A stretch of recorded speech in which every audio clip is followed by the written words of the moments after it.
Halo Sobat Football Lovers, kembali lagi di channel Bal News 2. Nah, kali ini di channel ini kami membahas berita seputar olahraga sepak bola. Dari mulai berita timnas Indonesia, informasi Liga Indonesia, informasi Liga seputar internasional.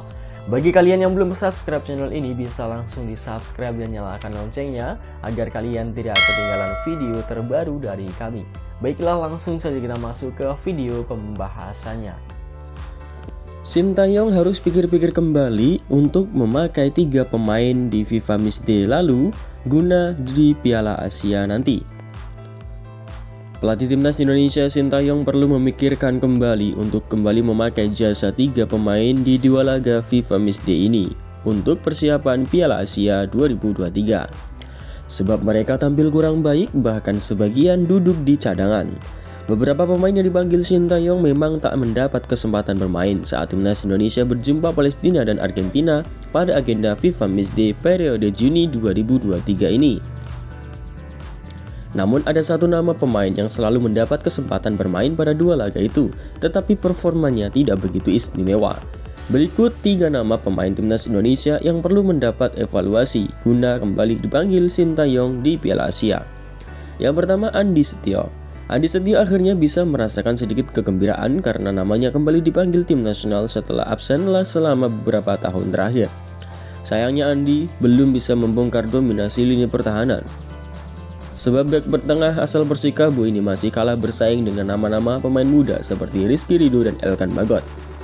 Dia juga tak bisa menggeser Jordi Amat yang jadi andalan utama. Yang kedua ada Fakhrudin Arianto. Status sebagai pemain paling berpengalaman di skuad timnas Indonesia ternyata tak lantas membuat Fakhrudin Arianto bisa mendapatkan kepercayaan penuh dari Sintayong pada FIFA Matchday ini. Pasalnya, bek berusia 34 tahun itu hanya menjadi penghangat bangku cadangan ketika skuad Merah Putih bertanding melawan Palestina dan Argentina. Performa Fakhrudin memang sempat mengalami penurunan karena mengalami cedera di Liga 1 musim lalu.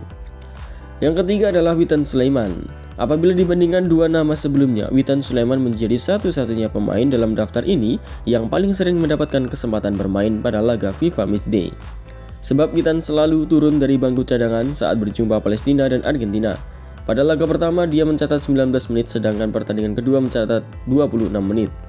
Sayangnya kontribusi yang dicatatkan Witan masih belum optimal. Pemain berusia 21 tahun ini memang sudah memperlihatkan tren penurunan performa sejak Piala AFF 2022. Jika terus seperti ini, maka masa depan Witan Sulaiman bersama skuad Garuda bakal semakin buram. Lalu bagaimanakah pendapat kalian? Silahkan tulis di kolom komentar.